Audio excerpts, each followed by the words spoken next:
to the cafe. Today's poem is The Language of Dust by Asato Saint. Quoted Essex Hemphill, from grave to grave I carry my loyalty to you. Where do you find strength to climb down the hill to your lover's grave? What do you bring but 13 years of memories? How do you deal with his death when your gasps loom in the autumn air like circling crows? Spasms rock your body like squirrels shake the scarlet oak and purple dogwood branches, while through the buzz of a helicopter, the roar of an elevated train, the firecracker thunder of a Buddhist service, one can still hear your sobs over and over utter his name. Jan, my Jan, even blindfolded, I would find my way to you around this evergreen cemetery. I gaze at the engraved picture, I outline the entwined hearts, I smooth out the act-up triangle. The musical notes float high on each side of your Viking name, along with the dates of birth and recent death.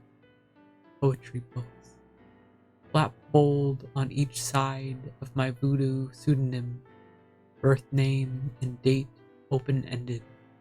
I smile at the nuclear lover's epitaph. I sit on the grass grateful. I will rest not soon enough right here above you, in the shadow of the Trade Center, towering in the distance.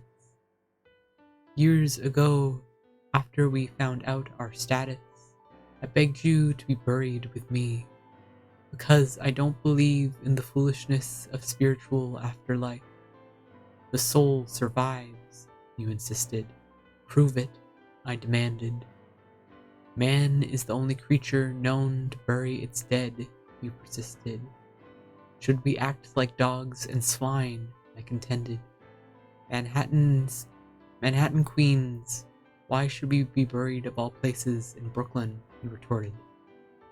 As usual, my patience thinned fast. Hysterical, I screamed, if you died before me, I could not carry out your wish to be cremated. At first, you laughed, that you would outlast me. Then, guessing the improbability, you lashed back, that I always need to have things my way, threatening to replace me as your executor. Hurt, I held you hard as you tried to break away from my embrace, while cross my heart swore to do right by you. There was this masochist ex-priest, who after his lover's cremation, adding a dash of ash to the dough, every Sunday baked a batch of peanut butter cookies as he listened to the mass on the radio. With no more communion, down as morning pick-me-ups, to sweeten afternoon naps, to soothe nightmares. He dressed in a harness, knelt in the bathtub, slashed his wrists, letting his blood drop in the urn, while on the CD, Callus repeatedly sobbed, "Beside the art, beside the more." Drama queen, he reminded me of something I would do like that midday in summer. I freaked, pulled out my dick, jerked off quick on the geraniums over the grave.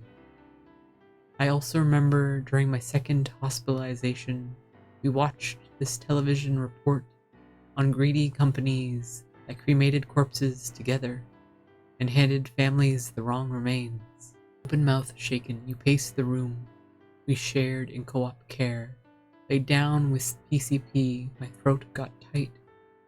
Then last year, in the candlelight glow of Swedish meatballs, Haitian rice, and beans, anniversary dinner capped with 10th man's eclairs, you affirmed to be buried with me would honor our relationship.